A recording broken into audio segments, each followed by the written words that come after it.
Dou graças a Cristo Jesus, nosso Senhor, que me deu força e me considerou fiel, designando-me para o ministério.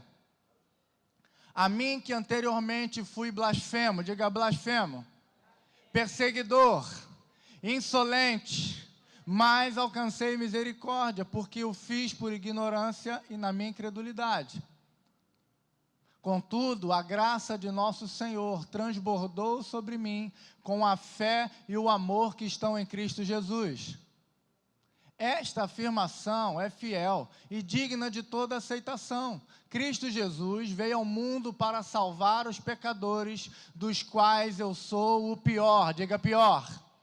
Mas por isso mesmo alcancei misericórdia, para que em mim, o pior dos pecadores, Cristo Jesus demonstrasse toda a grandeza da sua paciência, usando-me como exemplo, diga exemplo, para aqueles que nele haveriam de crer para a vida eterna. Você pode dizer um amém? Amém, glória a Deus. Queridos, Deus é perito em transformar o pior em exemplo. O apóstolo Paulo escreve essa carta ao seu discípulo Timóteo, e é fantástico porque Paulo foi um grande homem de Deus. Paulo foi um apóstolo dos gentios, dos estrangeiros, né? Paulo foi um homem que pregou e levou o evangelho de um continente a outro.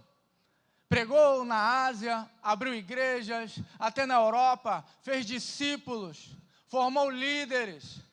Paulo escreveu cerca de metade do Novo Testamento. Um homem que foi perseguido, um homem que foi açoitado por causa do Evangelho, um homem que foi apedrejado por causa do Evangelho, um homem que sofreu naufrágios por causa do Evangelho, um homem que foi rejeitado, abandonado, um homem que foi colocado em cadeias por causa do Evangelho. Paulo. Mas ele não era Paulo desde o início. Antes dele se tornar o exemplo, ele foi o pior. Ele nem Paulo chamava Saulo. E Saulo era um fariseu, um escriba, um doutor da lei.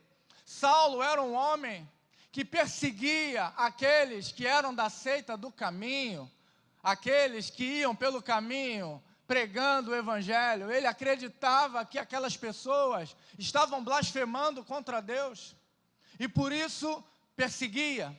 E diz a palavra que ele conseguiu autorização para ir até Damasco, perseguir os cristãos. E quando ele estava indo pelo caminho de Damasco, diz a palavra de Deus, que uma luz veio sobre ele, e ele caiu do cavalo, e dentro daquela luz o Senhor Jesus dizia: Saulo, Saulo, por que me persegues? E aí ele disse: Senhor, quem és tu? E eu sou Jesus a quem tu persegues. Saulo descobriu naquele dia que ele achava fielmente que estava fazendo a vontade de Deus, achava que tudo o que ele estava fazendo era por zelo à palavra de Deus, mas naquele dia ele descobriu que ele não estava perseguindo os blasfemadores, mas ele era o que blasfemava. Ele era o que estava do lado errado. Ele se viu numa oposição à vontade de Deus. Ele se viu do lado contrário ao lado de Deus. Quantas vezes nós vivemos assim, enganados, vivendo a vida como se estivéssemos vivendo uma vida comum, correta.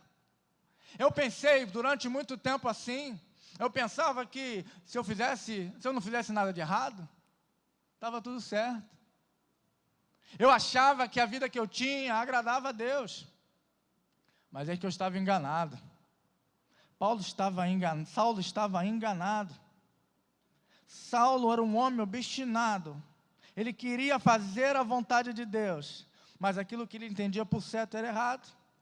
E aí ele encontrou Jesus, diga, encontrou Jesus. E a partir dali ele pôde viver uma mudança extraordinária.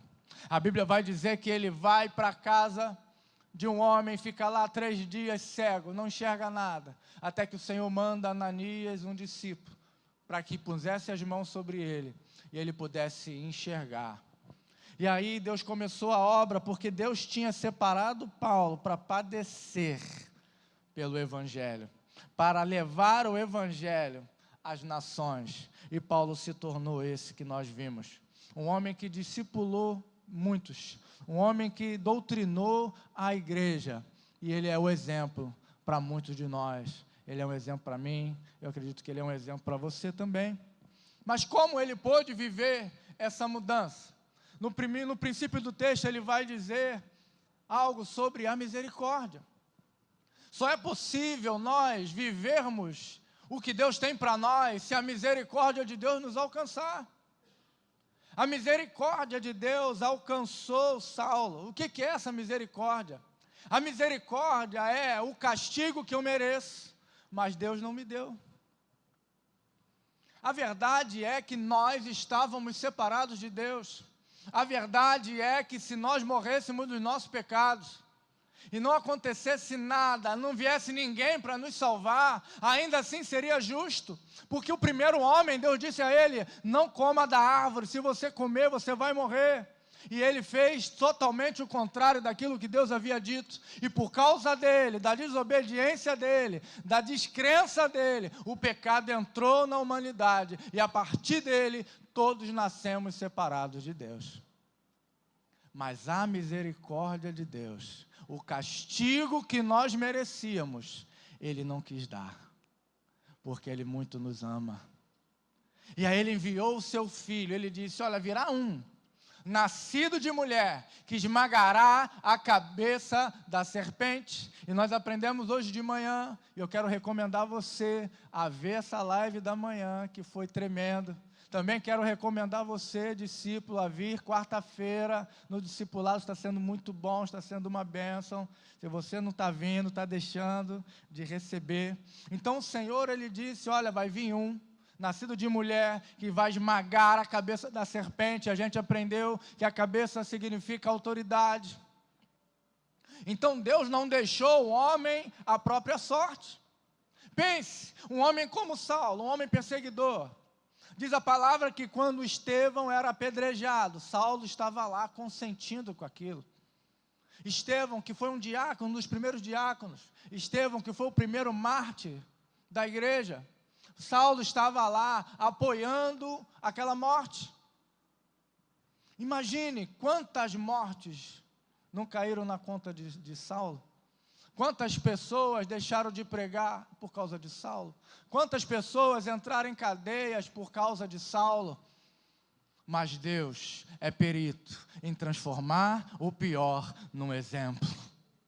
Deus é perito em pegar o pior e fazer dele um exemplo. Talvez você olhe para a sua vida e pense, não tem como eu ser um exemplo, mas eu digo para você, se Paulo, que era o pior, se tornou um exemplo, muito mais Deus pode fazer na tua vida. Deus é capaz de fazer isso. A Bíblia diz que ele entrou nesse caminho por meio da misericórdia.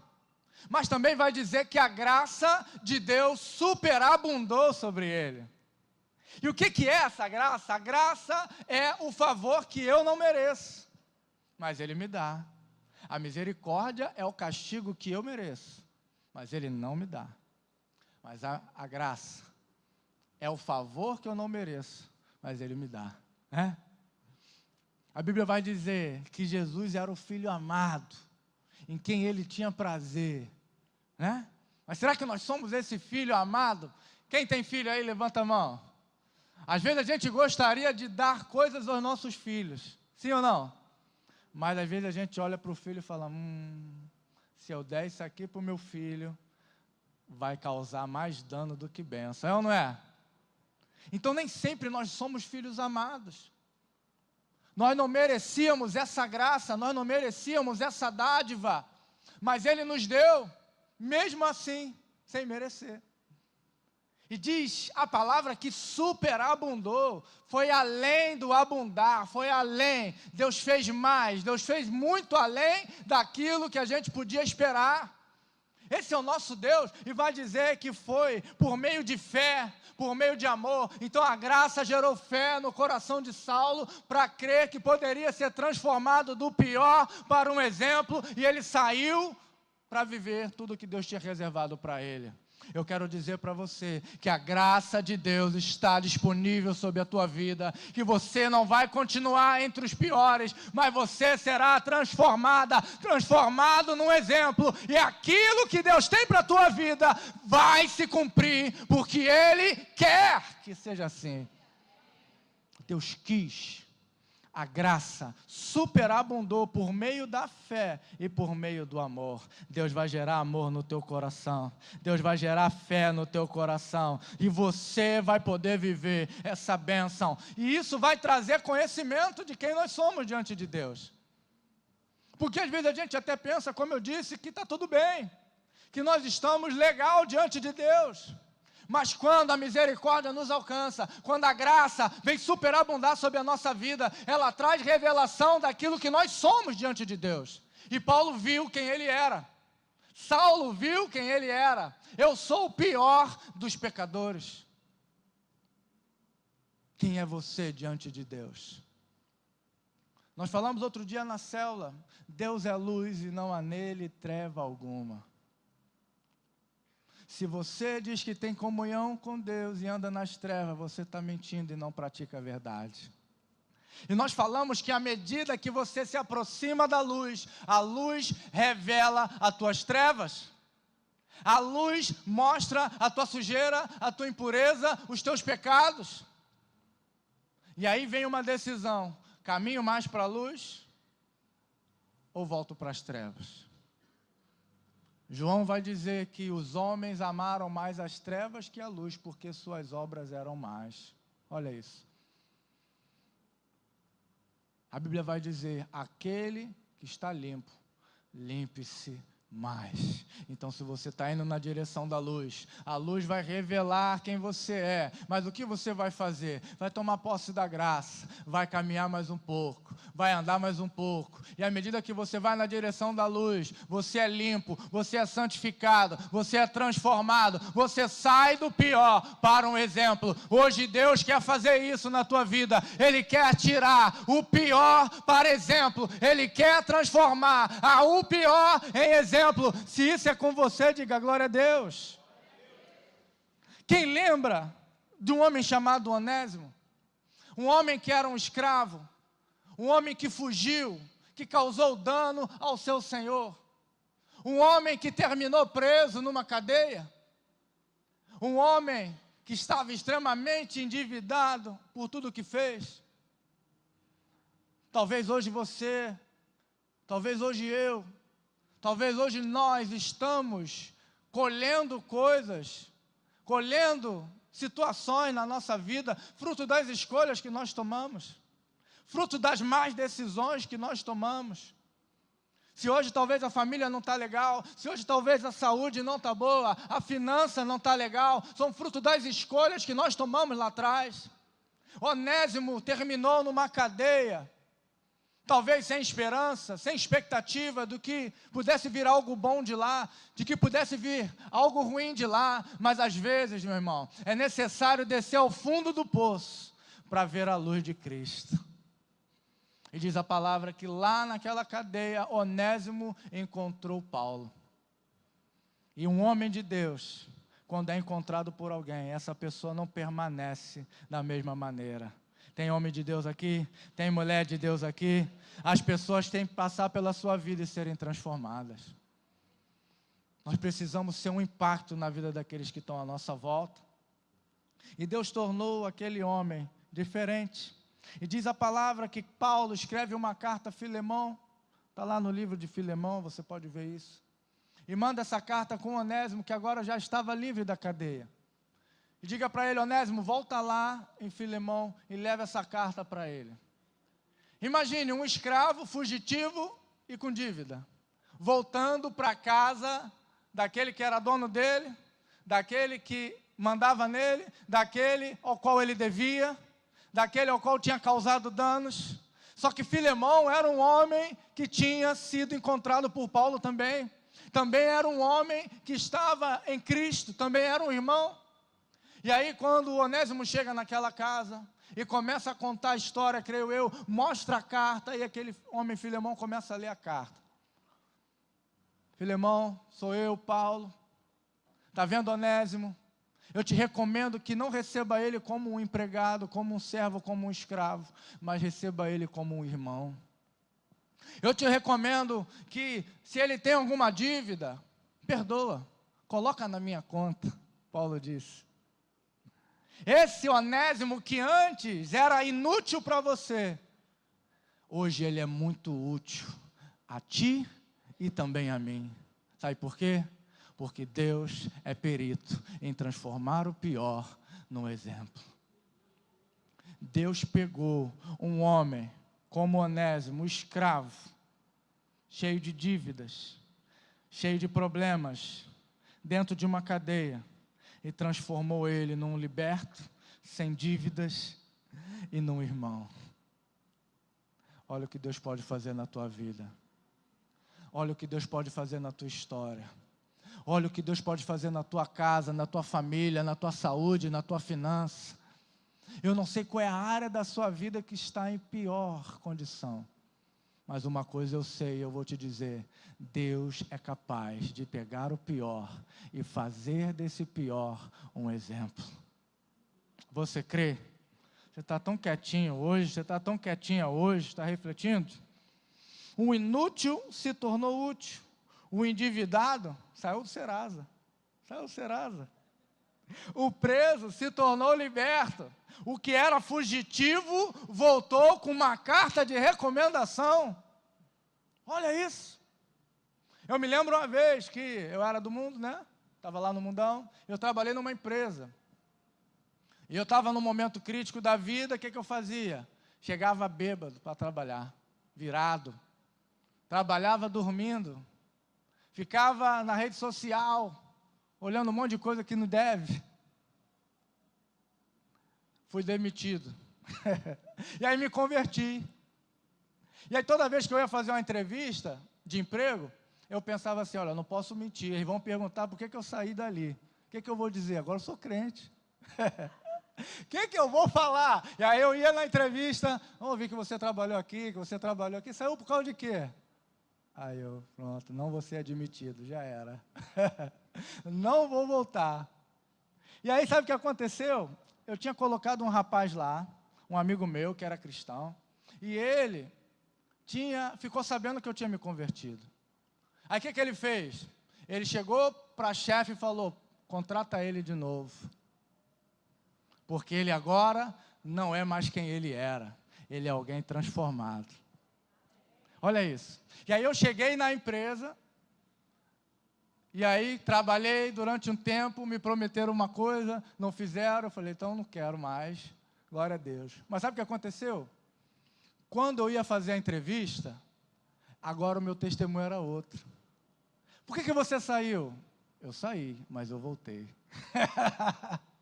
Então, se eu fui recontratado, é sinal de que alguma coisa mudou. Deus vai mudar o teu currículo, irmão. Deus vai mudar o teu currículo. Lá onde você foi o pior, Deus vai fazer de você o melhor. Aleluia! Quando eu entrei naquela empresa e a patroa me viu, ela disse, você não é aquele garoto que eu conheci, você está mudado, você está transformado. É isso que acontece na vida daquele que tem um encontro com Deus. Onésimo teve um encontro com Deus e deixou de ser inútil para ser útil, deixou de ser escravo para ser livre, deixou de ser endividado para ser perdoado. Quantos querem ser perdoados de dívidas aí? Vai recebendo, vai se alegrando, meu irmão, vai agindo, meu irmão. Se mexe aí, querido, em nome de Jesus, recebe a tua vitória. Amém? Quem conhece a história de uma mulher chamada Mara? Mara era uma mulher extremamente sofrida. Uma mulher traumatizada pela perda. Uma mulher que estava praticamente sozinha, longe de casa. Uma mulher que não tinha mais marido, que não tinha mais filhos, que não tinha herança. A única coisa que sobrou para ela foi uma nora. Nem sempre esse negócio de nora com sogra dá certo, né, irmão? Ela só tinha uma nora. Ela não tinha pensão, ela não tinha INSS, ela não tinha um marido rico que deixou, não. Ela era estrangeira, numa terra de um povo que não adorava a Deus, que não gostava do povo de Deus, e ainda ela tinha uma nora. Ela tinha duas, mas uma foi embora. E ela ficou com uma. Uma mulher amarga, sofrida. E ela estava vivendo aquilo por causa do marido que decidiu sair da terra do povo de Deus. Às vezes você está nessa amargura aí por causa de alguém, não é nem culpa sua. Talvez você hoje está assim, como Mara, amarga, sofrida. Talvez você está assim, meu irmão, sofrido, amargo da vida. Não sorri mais, não tem mais paz, não tem mais alegria, não tem mais expectativa nem esperança. Mas Deus é perito em transformar o pior num exemplo. Aquela mesma norinha, Ruth, foi a bênção que Deus tinha reservado para aquela mulher. E aquela moça Ruth, moabita, disse para ela: eu não vou te abandonar. Aonde você for, eu irei. Aonde você estiver, eu estarei. O teu povo será o meu povo e o teu Deus será o meu Deus. Deixa eu te dizer algo nessa noite. Eu sei que Satanás levanta pessoas para nos traumatizar, mas ao mesmo tempo, Deus levanta pessoas para nos colocar no nível de cura. Ela saiu de Moabe e foi para Israel. E a sua nora catava espigas. A sua nora catava espigas para que ela sobrevivesse. Mas foi ali que alguém enxergou Ruth. E Ruth foi remida, encontrou o remidor. E quem foi beneficiada? Mara. Mas o nome dela não era Mara, irmãos. O nome dela era Noemi. Sabe o que significa Noemi? Agradável. Mas o trauma muda o nome da gente. Talvez um dia você foi uma pessoa agradável dentro do teu relacionamento, do teu casamento, na tua casa, com teu pai, com a tua mãe, com teus filhos. Mas o trauma chegou, se instalou e mudou a tua identidade. Mas Deus é poderoso para transformar o pior num exemplo. Deus é poderoso para transformar o amargo no agradável. Deus é poderoso para retirar a identidade que o trauma lhe deu e lhe devolver para a identidade que Deus lhe deu. Deus é poderoso para pegar o pior e fazer dele um exemplo. Ela não ficou Mara para sempre. Ela voltou a ser Noemi. Deus é capaz disso. Quem lembra da família de José? Um jovem que o pai amava. Um jovem que recebeu uma túnica de muitas cores. Um jovem especial. Mas os irmãos o odiavam. Os irmãos tinham raiva dele, porque ele era preferido pelo pai. Os irmãos tinham inveja dele. E o que fizeram com José? Pegaram José, enquanto o pai deu para ele uma túnica, os irmãos deram para ele uma cisterna. Enquanto o pai deu a ele a preferência, os irmãos vendiam ele como escravo. Imagine o trauma dentro do relacionamento com os irmãos. Imagine José entrando no Egito como escravo. Imagine José servindo Potifar. Imagine José sendo preso injustamente. Imagine José na cadeia, esquecido por aqueles que ele ajudou. Mas Deus é poderoso para transformar o pior num exemplo. Ele não ficou escravo, ele não ficou preso, mas Deus pegou um escravo, um que era preso, e colocou para o governador do Egito. Mas a família ainda estava quebrada. Muitos de nós estamos abençoados, fomos salvos, estamos vivendo até um chamado, mas a família está destruída. Mas o relacionamento com a tua mãe, com o teu pai está quebrado, com o teu filho está quebrado, com teus irmãos está quebrado. Faz tempo que você nem vê, não é? Mas Deus vai restaurar isso em nome de Jesus. A Bíblia vai dizer que uma crise chegou. Olha isso. Cadê? Você viu Simone? Simone, cadê Simone? Olha a Simone ali. Uma crise chegou, Simone. E às vezes a gente está orando pela nossa família, às vezes a gente está pedindo pelo nosso pai, pelo marido, pela esposa, e a crise vem, a gente reclama. Não, meu irmão, às vezes a crise é o caminho que Deus vai trazer àquela pessoa que está longe de você. A crise chegou, a fome, mas a fome tinha sido revelada a José que viria. E aí a fome veio no Egito, em todas as nações. Quem é que apareceu lá para comprar comida? Os irmãos de José. Quase 20 anos depois. Mas quando José viu os irmãos, chegou a hora da vingança. O que você acha? Não. José foi e chorou no cantinho. Fez alguns enigmas. Também ninguém é de ferro, né? Mas depois ele se revelou e disse: eu sou José, o irmão que vocês venderam como escravo. Eu não estou morto, eu estou aqui. E aqueles irmãos olharam para José, ficaram atemorizados. E aí José falou assim: não, fica tranquilo. Eu estou aqui porque Deus me colocou aqui. Não foi vocês que me colocaram aqui, foi Deus que me colocou aqui. Quem é curado entende que ninguém é senhor do seu destino, a não ser o Deus Todo-Poderoso. Se você está na prova, meu irmão, dá glória a Deus, porque Davi disse: ainda que eu andasse pelo vale da sombra e da morte, eu sei que tu estás comigo. É impossível Deus não estar com você. É impossível. Aonde você está, Deus está lá.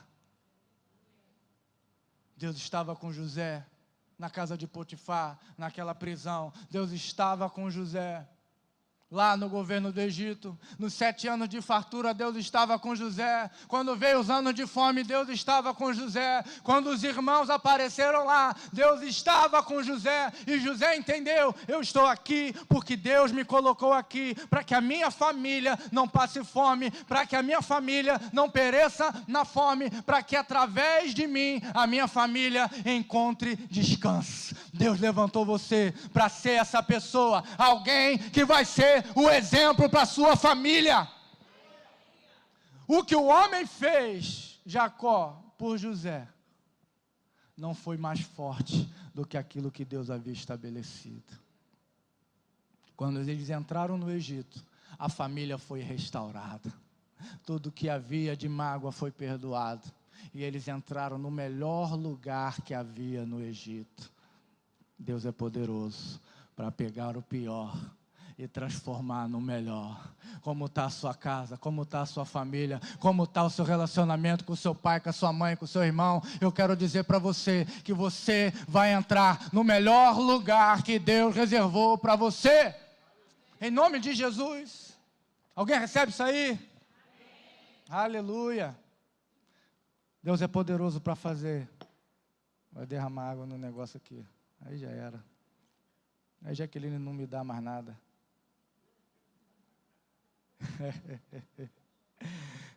Quem conhece a história de Zaqueu, irmãos? Um homem que era aproveitador, um homem que roubava o próprio povo, um homem que era a vergonha do povo de Deus, um homem que era enganador, que cobrava além do devido, um homem que empobrecia os próprios irmãos. Mas Deus transformou o publicano em filantropo. Porque quando Jesus entrou na casa dele, ele falou: Senhor, aquele quem eu fiz mal, eu estou restituindo 4 vezes mais. Aí Jesus disse: hoje salvação entrou na casa. Quem era o pior, agora é salvo. Quem era o que roubava, agora está dando. Quem era o que mentia, agora está abençoando. Quem era aquele que enganava, agora está distribuindo. Deus vai fazer isso na tua vida. Aleluia! Quem era ladrão, passou a restituir. Alguém te roubou? 4 vezes mais o Senhor vai te dar. Quem recebe isso? Quem recebe isso? Quem recebe isso? Deus é perito em transformar o pior em exemplo. O amor excessivo ao dinheiro deu lugar à salvação. O que oprimia agora abençoava. O que tinha ganância agora era liberal. Por quê? Porque Deus é capaz de transformar o pior em exemplo. Quem lembra de Nabucodonosor?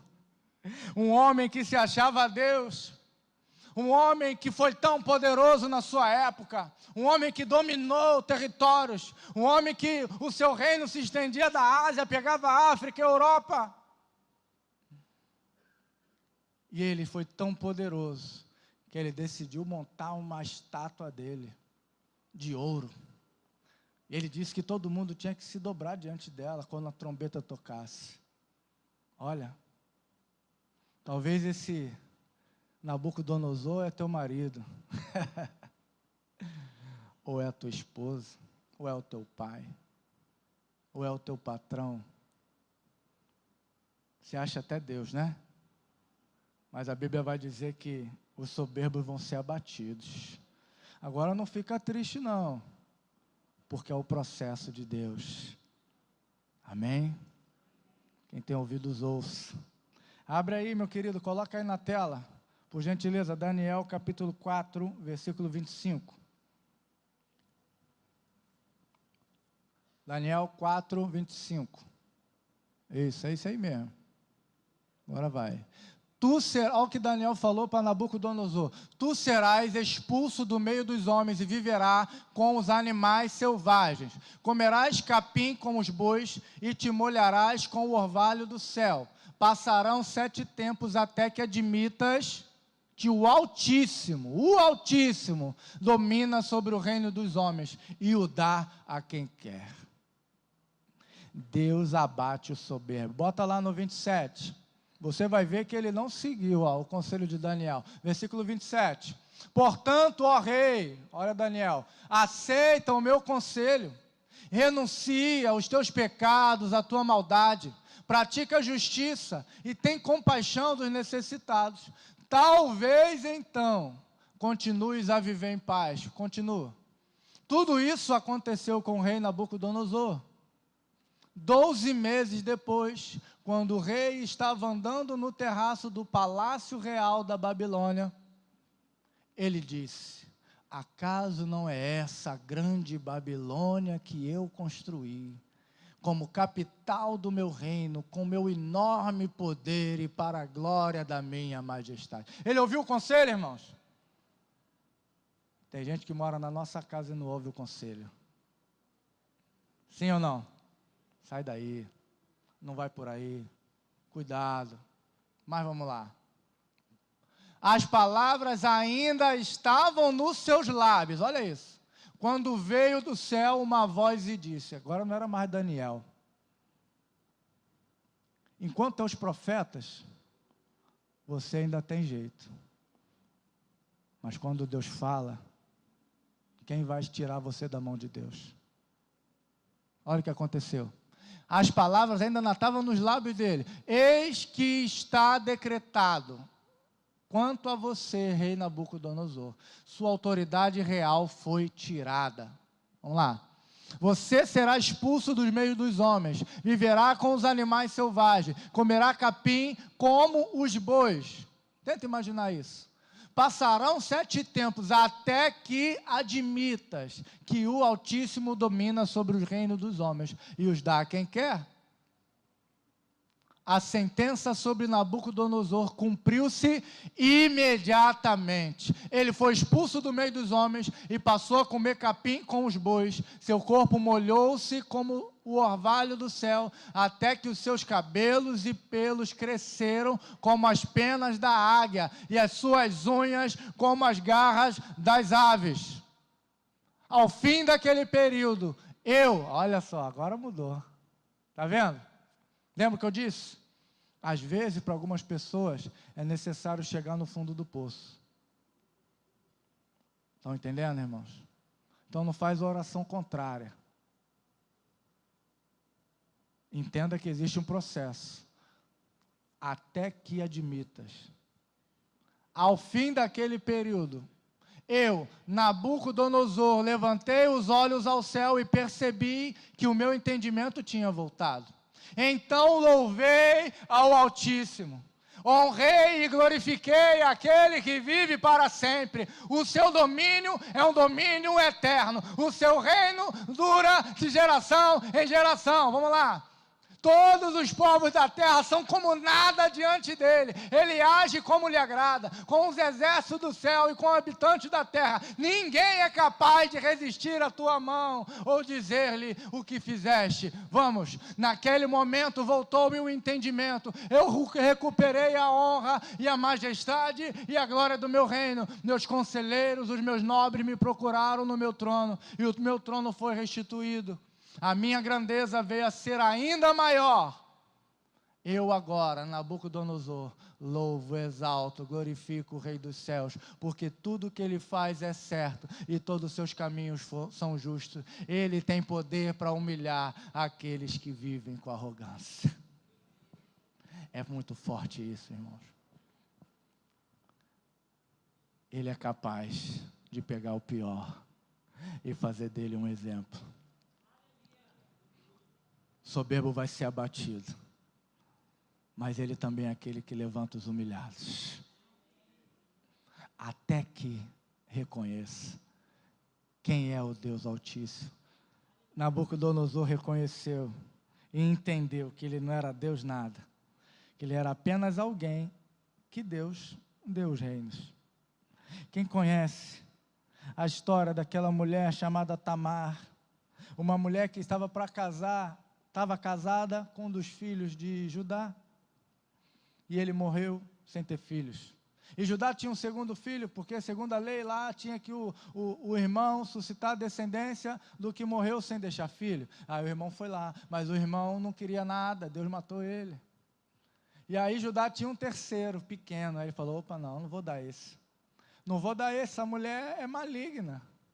Porque é mais fácil botar a culpa nos outros do que reconhecer os seus pecados, não é isso? O filho da gente não tem pecado, é perfeito. Só o dos outros que está em pecado. Não é, pai? Né, mãe? E aí, Tamar ficou lá esperando, porque Judá prometeu, olha, quando ele crescer, eu vou te dar ele para ser seu marido. E aí o menino crescia e nada. Nunca acontecia. E aí ela teve uma ideia. Eu vou me colocar uma roupa de prostituta cultual, vou ficar lá no caminho. Quando Judá passar, ele vai me ver. E aí Judá passou, viu ela lá. Ah, mas como é que eu faço? Eu não tenho nada aqui para te me dar teu cajado, teu selo e teu bordão. E aí ele ficou com aquela mulher, passou um tempo, aquela mulher engravidou, e ele ficou sabendo que a mulher estava grávida. Ele falou assim, eu vou lá porque isso está errado. É mais fácil ver o cisco no olho do irmão do que tirar a trave do próprio olho. E aí ele foi. Você pecou, você quebrou a aliança, você não fez o que a gente combinou. Quem é o pai dessa criança? Selo, cajado e bordão. Eita, imagina a vergonha daquele homem. Ele teve que assumir aquela mulher. Deus pegou o pior, a viúva negra, que mata marido, e transformou ela numa das mulheres que estão na genealogia de Jesus. Quem conhece uma mulher chamada Raabe, uma prostituta que morava em cima do muro que estava para ser destruído pelo poder de Deus. Uma mulher que quando viu os espias enviados por Josué, fez um acordo para que ela e sua família fosse salva daquela destruição. Uma mulher prostituta que morava em cima do muro, que estava para cair, se tornou uma princesa, casou com um príncipe da tribo de Judá. O que Deus pode fazer, porque Ele é perito em pegar o pior e fazer dele um exemplo. Aquela mulher, uma prostituta que estava numa cidade que ia ser destruída, se transformou numa princesa e também está na genealogia de Jesus. Ainda tem mais uma, Ruth, a moabita. Como eu falei um pouquinho, Ruth, moabita, os moabitas eram proibidos de fazer parte da Assembleia do povo de Deus. Mas ela foi uma mulher tão honrada, eu acho que Deus deu um desconto. Não, você pode. Imagina, querido, Deus reverter as coisas em teu favor. Deus pegou aquela mulher que não tinha direito, e ela se tornou esposa de Boaz. Não é não, Margarida? Boaz, olha o Boaz dela ali, ó. Seu Luiz, ela sempre fala, meu Boaz. Deus, ela não é? E aí pegou, ela teve o seu Boaz, ela foi remida, ela foi restaurada. Amém, queridos? Ela foi, depois dela veio alguns e chegou em Davi. O rei Davi veio dela, ela também está na genealogia de Jesus. Pegou uma mulher que não tinha direito e colocou ela num lugar de honra, de destaque. Quem lembra da mulher samaritana? Uma mulher adúltera, uma mulher que estava com um marido que não era dela, que antes dele teve 5, mas quando ela teve um encontro com Jesus, ela deixou de ser a adúltera e passou a ser uma evangelista. Ela deixou de ser uma que destruía lares, a ser uma que construía lares, que edificava lares. Uma que era destruída, envergonhada e sem perspectiva, se tornou numa das maiores ganhadoras de alma do Evangelho. Olha o que Deus pode fazer quando pega o pior e faz dele um exemplo. Isso pode acontecer na tua vida também. Tudo isso só foi possível por causa disso, porque Ele é perito em transformar o pior num exemplo. Agora eu pergunto para você, qual é o teu pior? Qual é o teu pior? Onde está o teu pior? Será que é um problema de caráter que você tem? Se é que é um problema na tua vida com Deus? Será que é um problema de santidade? Será que é um problema financeiro? Um problema na família? Qual é o teu pior? Talvez você está como José, abençoado, mas com a família destruída. Qual é o nome do teu pior, meu irmão? Não importa, sabe por quê? Porque eu vim aqui dizer que o seu pior vai se tornar um exemplo. O jovem Saulo se tornou Paulo, um exemplo. O escravo inútil, fugitivo, Onésimo, se tornou um irmão muito útil, livre e sem dívida. A amarga Mara voltou a ser a agradável Noemi. O problema de José com os irmãos virou perdão e restauração. O Zaqueu opressor virou o Zaqueu abençoador. O que se achava a Deus terminou louvando ao Deus verdadeiro. O que tinha era tida como maldita, casou e teve filhos. A prostituta do muro que ia cair se tornou princesa. O que não podia fazer parte do povo de Deus se tornou ancestral do próprio Cristo. A adúltera, destruidora de lares, se tornou uma restauradora de lares. Qual é o nome do teu pior? Qual é o nome do teu pior? Qual é o nome do teu pior? Não importa. Sabe por quê? Deus é poderoso para transformar o teu pior num exemplo, num exemplo, num exemplo, num exemplo. Quantos creem nisso? Diga glória a Deus. Você vai ser um exemplo, diga amém. Um exemplo de homem de Deus, um exemplo de mulher de Deus, um exemplo de marido, de esposa, de pai, de filho, um exemplo para os seus irmãos. Tua família vai ser um exemplo. Você vai ser um exemplo de fé, teu casamento vai ser um exemplo. Você vai ser um exemplo de profissional, um exemplo de cristão, um exemplo nas suas finanças, um exemplo no seu ministério. Como Paulo disse, Deus me teve por fiel. Deus vai ter você por fiel. Deus vai ter você por fiel. Deus vai ter você por fiel. E vai confiar a você coisas grandes, firmes, poderosas. Deus vai ter você por fiel. Diga para o seu irmão, Deus vai ter você por fiel. Hoje a misericórdia de Deus te alcança. Hoje a graça de Deus está superabundando em amor e em fé sobre a tua vida. E aqueles que virão vão olhar para você e dirão: você é meu exemplo. Eu quero ser como você é. Eu quero ter a família que você tem. Eu quero ter o casamento. Não é que ela quer o que você tem, ela quer um igual ao seu. Porque Jesus pegou o teu pior e fez dele um exemplo. E aí sabe o que você vai dizer? Deus pegou o meu pior e fez dele um exemplo. Quem deseja viver isso? Se coloque de pé. Se coloque de pé. Aleluia. Não se disperse. Vai colocando o seu pior diante daquele que pode todas as coisas.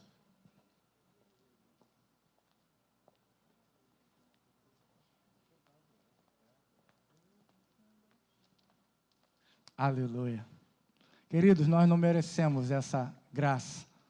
Nós não merecemos a misericórdia. Mas Deus quis, por causa do seu muito amor que nos amou, sabe? Ele quer realmente fazer do teu pior um exemplo. Está chegando a hora de a panela parar de voar na tua casa. E ficar em cima do fogão, direitinho. Está na hora de você parar com esse negócio de não falar mais com o teu pai, com a tua mãe. De ficar brigado com os teus irmãos. Está na hora de você poder ter um dinheirinho para fazer uma viagem. Para dar um rolê no shopping, para comprar aquela bolsa maneira que você quer. Para fazer aquele penteado lá na Carla. Que é a Carla aí, ó. E lá na Chile, na Taisa, na Jaqueline. Comprar um carrão lá no Elton. Ô glória! Eita Jesus maravilhoso! Está na hora, meu irmão. Está na hora de você sair do pior para o melhor. Está na hora de você botar aquela trança na Sara. Olha aí. Meu Deus. Pegar aquele bolo do Daniel. Ô glória. Não, consertar o carro lá no César. Deixar bonito. Naquela lataria. Está na hora de você fazer uma aula de violão. Mas o negócio está tão ruim que nem da aula dá. Mas Deus vai pegar o teu pior e vai transformar num exemplo. Deus vai pegar o teu pior e vai fazer dele um exemplo. Quando eles estão ouvindo isso aí, comece a celebrar, porque chegou a tua hora. Chegou o teu dia. Chegou a tua vez. Aleluia. Vamos celebrar, querido. Vamos orar para que a gente entre nessa transformação. Se você quer viver isso, você entendeu que é para você, vem ao altar, vamos orar, vamos pedir isso ao Senhor, vamos pedir que a nossa causa seja mudada e transformada.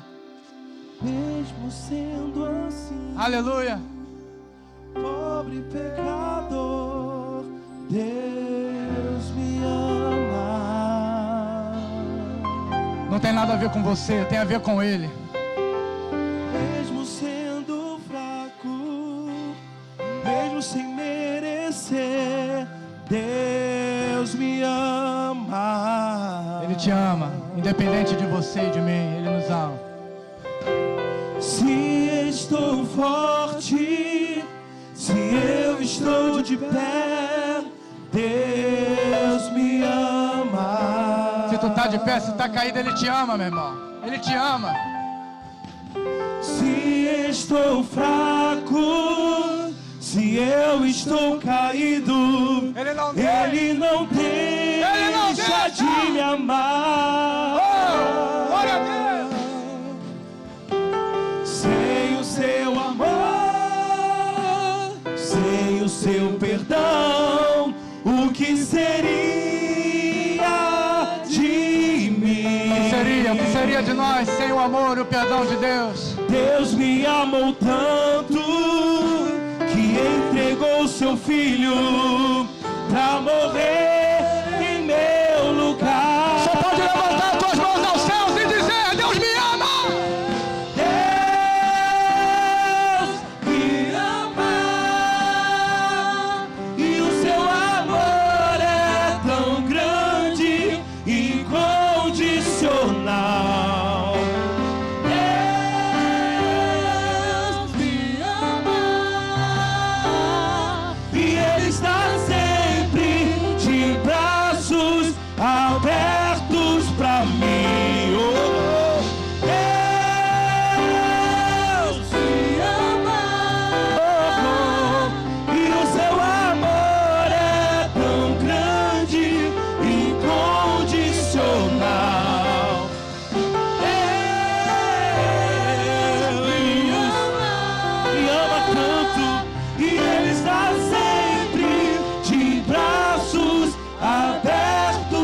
para mim.